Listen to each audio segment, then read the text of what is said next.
Paz do Senhor, Irmandade. Chegamos aí no 13º capítulo do livro de Atos, Atos 13. Coisa boa, né? Até aqui o Senhor nos ajudou. Vamos orar? Deus, querido, o nosso Senhor, obrigada por este dia. Obrigada por tudo que o Senhor tem feito em nossas vidas. Obrigada pelo fluir do Teu Espírito em nossas mentes, em nosso coração. Que em cada momento a gente consiga se lembrar destas palavras que nós temos ouvido e aprendido de Ti. Senhor, a Tua palavra, ela é eficaz. Então, que a gente possa trazer à memória quando precisarmos realmente ter esperança, quando precisarmos ter boas decisões e bom testemunho, que a gente se lembre desta palavra, Senhor. Nos ajuda nesta fé, uma fé madura, uma fé robusta, uma fé que tem fundamento no Teu Filho Jesus. Este sacrifício não foi em vão e os nossos atos vão propagar este evangelho. Assim eu oro, Senhor. Em nome de Jesus. Amém. Ai, gente, às vezes a gente ora muito falando da gente mesmo, né? Essa coisa de os meus atos, os seus atos, eu tô falando de mim. Às vezes a gente quer resolver as coisas por nós mesmos, né? E aí a gente tem os probleminhas, as coisinhas do dia a dia, coisa de trabalho, às vezes bobagens até da rua, né? Uma fechada de trânsito e a gente quer resolver. E a vida não é bem assim, é mais que isso, né? A gente tem que lembrar que a nossa vida é toda governada e conduzida por esta palavra. E é neste poder que a gente tem que decidir os nossos atos, mesmo que seja uma decisão rápida. Tem que ser fundada na palavra. É isso que a gente tem aprendido. Quanto mais a gente lê, mais ela vai nos ler, como eu já disse. Mais ela vai revelar. Quando eu digo nos ler, é revelar o que nós temos dentro, para que a gente possa ser transformado de dentro para fora. Bora lá? Diz assim: a missão de Barnabé e Saulo começou, na verdade, no capítulo anterior, que às vezes lembra, dá uma quebradinha no capítulo, igual aconteceu aqui, ó. E aí eles tinham terminado lá o que eles estavam fazendo em Jerusalém, tá vendo aqui, ó, voltaram a Jerusalém, e eles levaram, lembra que eu falei? João, chamado Marcos, e aí na igreja de Antioquia, aí começa já aqui o 13, ó, na igreja de Antioquia havia. Vamos voltar então para essa história, todo esse histórico da igreja de Antioquia. Vocês lembram que eu falei que a igreja era grande, a questão das conversões, que eles saíram, era aquelas pessoas que tinham sido, aqueles irmãos que tinham sido dispersos, os discípulos, e começaram a pregar, e depois eles mandaram para lá Barnabé e Saulo. Vocês lembram disso? Então, e aí na igreja de Antioquia havia profetas e mestres. Lembra que teve até uma profecia no finalzinho, gente? Uma profecia que teria fome e o pessoal de Antioquia mandou alimentos lá para Jerusalém, para Judéia. Vocês lembram disso? Então, é nesse contexto. E aí eles vêm falando assim, ó, na igreja de Antioquia havia profetas e mestres. Barnabé, aí eram estes, ó, Barnabé, Simeão, Lúcio, Manaém e Saulo, eram esses profetas e mestres na igreja de Antioquia. Enquanto adoravam ao Senhor e jejuavam, olha o que eles faziam, adoravam e jejuavam. O Espírito Santo disse: separem-me, ó, o Espírito Santo que pediu, separem-me Barnabé e Saulo. Então, por meio do Espírito Santo, houve ali um motivo de separação. Então, algumas separações acontecem no meio do povo de Deus, mas é que Deus quer, né? Por meio do Espírito Santo isso foi revelado, foram separados, né? Mas separados para a obra, ó, para a obra a que os tenho chamado. Então, é mais com esse chamado para anunciar o evangelho em outro lugar, diferente daqueles que esses irmãos estavam. Depois de jejuar e orar, impuseram as mãos e os enviaram. Olha aqui, ó, os enviaram. Aí no 4 diz assim, ó, enviados pelo Espírito Santo. Então, quem os enviou? Espírito Santo, tá? Aí eles foram até Chipre. Chegando a Salamina, proclamaram a palavra de Deus nas sinagogas judaicas. Primeiro, eles tinham esse costume, não todas as vezes, mas a maioria das vezes eles iam primeiro às sinagogas, o lugar dos judeus ali, né?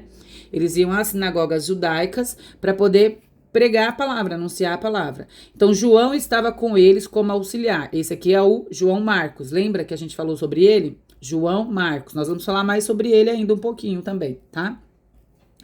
E aí no 6, viajaram por toda a ilha. Gente, é muita viagem, né? Mas assim, não era de férias e fazendo selfie, não. Pregando o reino de Deus, tá? Ali encontraram um judeu chamado Bar Jesus, ou Bar Jesus, como alguns falam, mas eu prefiro falar Bar Jesus, tá? Bar Jesus, para mim, parece uma falsificação de Jesus na minha mente. Eu acho que mais por conta da história que nós vamos ler agora. Mas vamos lá. Tinha ali então aqui ó, ali encontraram um judeu chamado Bar Jesus, que praticava magia e era falso profeta. Ele era assessor do procônsul Sérgio Paulo, então tinha ali um homem importante naquele lugar, e esse Bar Jesus, ele era um falso profeta que era assessor desse homem importante. Então, esse homem, ele era o procônsul, né? Ele era um homem inteligente, mandou a chamar Barnabé e Saulo. Não é o falso profeta que mandou chamar. Quem mandou chamar foi o procônsul, aquele homem importante. Mandou chamar Saulo, né? Paulo e Barnabé, que ele queria saber o quê? Ouvir a palavra de Deus. Aí, entretanto, Elimas o mágico, porque era assim o significado do seu nome. De quem, gente? Do falso profeta. Então, vou chamar ele de falso profeta para ficar mais fácil. O falso profeta se opôs a Paulo e Barnabé. Por quê? Porque ele tentava desviar o procônsul da fé. Ele queria desviar aquele homem importante da fé. Isso é coisa do inimigo, né? É uma própria seta do inimigo para que aquele homem não chegasse à fé verdadeira. Então, Saulo, ó, tá vendo aqui? Saulo, também chamado Paulo. Aí você consegue ver aquela coisa que eu falei muito rapidamente sobre o nome dele. Eu nem me detive muito nisso, na mudança do nome aqui, de Saulo para Paulo, porque ele fala, ó, também chamado Paulo. Saulo era o nome hebraico, era como se falava em hebraico. E Paulo era romano ou grego, né? Eles falavam como Paulo, romano ou grego. E é só isso, não tem nada de nada em cima desse nome aqui. Então nós vamos chamá-lo de Paulo, tá?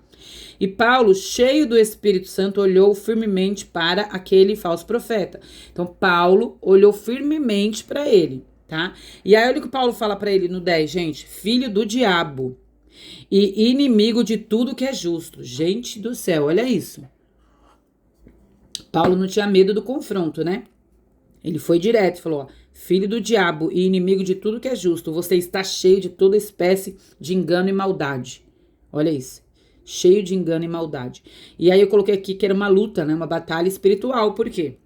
Aquele homem importante, o procônsul, tinha chamado Paulo e Barnabé porque ele queria ouvir a palavra. E aí, esse falso profeta, ele estava tentando desviar as palavras de Paulo e Barnabé para que aquele homem não se convertesse. Isso era o diabo agindo, para que aquele homem não se convertesse. Mas aí, olha só, ele continua assim, ó, a mão do Senhor está contra você.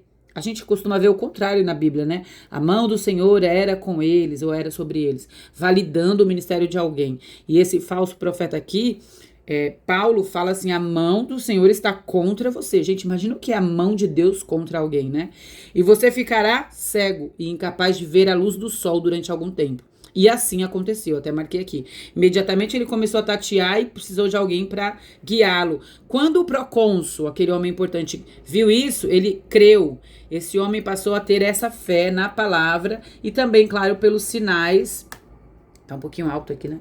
Pelos sinais que ele tinha visto. Aconteceu, ou seja, ele viu aquele homem ficar cego na mesma hora em que Paulo falou. E aí, gente, é interessante que dali eles começam a viajar. O ministério de Paulo fica assim, sabe? Evangelizando aqui e acolá. Então, de Pafos, Paulo e seus companheiros navegaram a Perge, na Panfilha. João os deixou ali e voltou para Jerusalém. Então eles estavam indo de cidade em cidade pregando o evangelho, mas de repente, lembra João Marcos? João os deixou eles para trás e voltou. João voltou atrás, a gente não sabe o motivo, mas isso aqui vai causar uma certa divisão lá na frente, por isso que eu vou deixar bem claro. João desistiu de Paulo aqui, da viagem que eles iam fazer, e voltou para Jerusalém, tá? Mas a gente vai voltar nesse assunto depois em outro capítulo. Aí aqui, ó, no sábado eles iam para a sinagoga, como era o costume, e aí eles foram falar, né?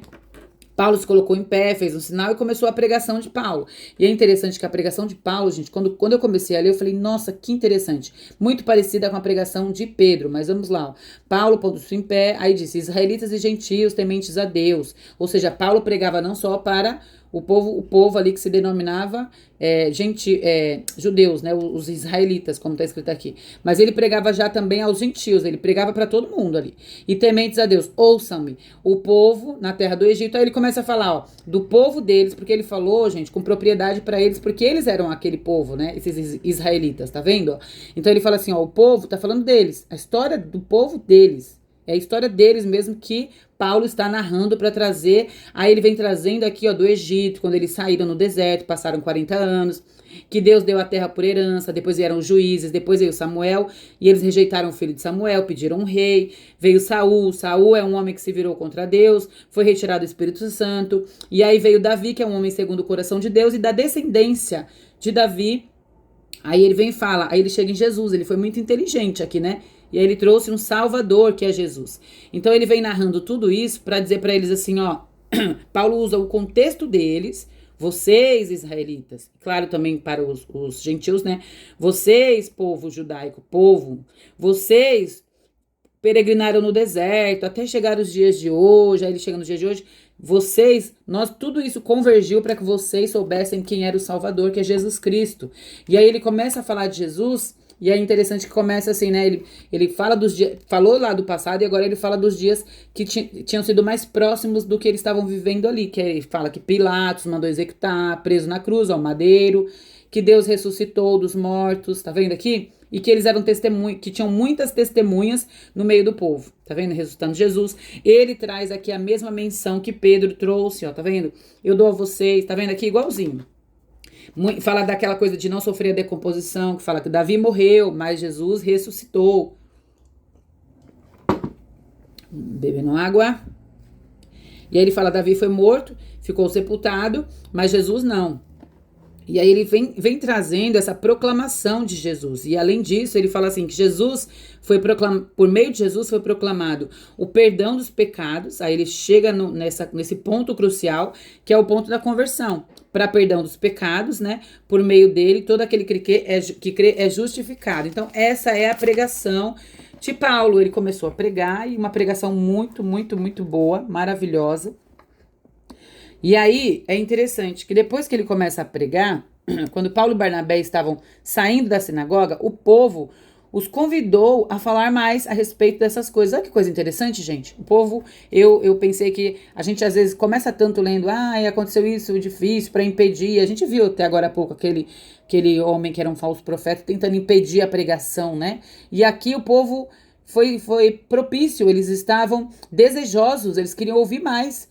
E aí eles falam assim, mas o povo, ó, fica mais um pouco, é isso que ele tá dizendo aqui, volta amanhã. E aí o povo os convidou para falar mais a respeito dessas coisas no sábado, no dia seguinte. Eles se despediram, e aí muitos judeus, estrangeiros piedosos convertidos ao judaísmo, seguiram Paulo e Barnabé. Olha que interessante. Estes conversavam com eles, recomendando-lhes que continuassem na graça de Deus. Então, e aí aqueles que foram se convertendo, eles foram estimulando ali, incentivando eles. E aí quase toda a cidade se reuniu para ouvir o que eles tinham que falar ali no sábado. E aí acontece aquilo que acontece sempre, que é o que a gente fala, né? Os judeus vieram da multidão, ficaram cheios de inveja. Inveja aí blasfemando, contradiziam o que Paulo dizia. Vocês viram que aconteceu a mesma coisa ali com aquele falso profeta? Ele contradizia, tentava falar contrariamente a tudo que... Deixa eu subir aqui, tá um pouco ruim. A tudo que Paulo vinha pregando. E aqui acontece a mesma coisa, olha. Eles vêm tentando contradizer, né, por inveja. Por inveja. Por quê? Porque as pessoas começaram a segui-los. Pessoas começaram a se converter. Olha que coisa impressionante, né? E quando a palavra vem trazendo esperança, renovo, vida, perdão de pecados. Olha, e eles por inveja, porque eles queriam aquela atenção, eles queriam aquele lugar, eles vêm falando contra o evangelho. E aí Paulo e Barnabé, eles não se intimidam, gente.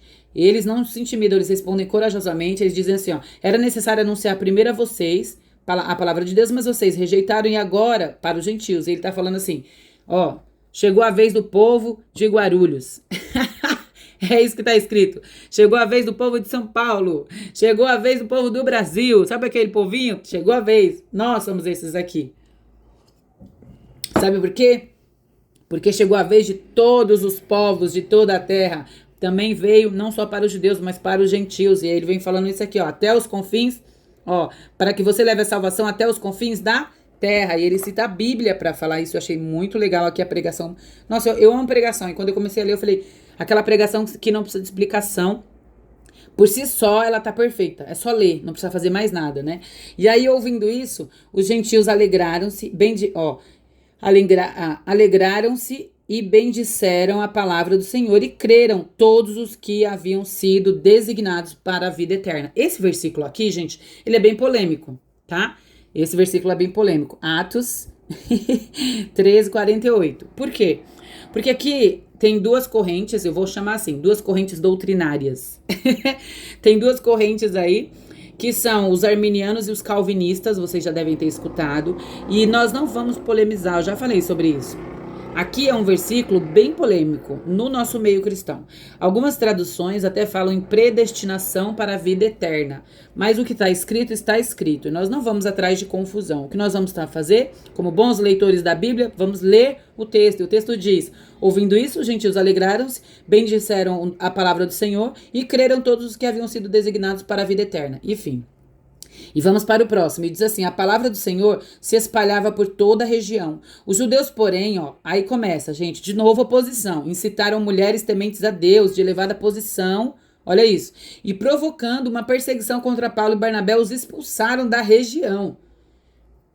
Vocês viram isso, gente? Pessoas crendo, sendo salvas, como eu falei, libertas, por perdão de pecados, arrependimento, mudança de vida, mudança de rota. E aí eles são expulsos, eles são impedidos. E o que eles fizeram? Sacudiram a poeira dos pés em protesto contra eles e foram para outra cidade. Eles não se abateram, os discípulos continuavam cheios de alegria do Espírito Santo. Eu achei maravilhoso ler isso. Eles continuavam cheios, ou seja, transbordando no e do Espírito. Mesmo debaixo de perseguição, eles continuaram levando o Evangelho. E que Deus assim nos ensine, que a gente não pare de maneira nenhuma de buscar, de ter esse evangelho em nós, porque quando for preciso a gente vai abrir a boca e ele vai ser propagado. E assim eu creio, em nome de Jesus.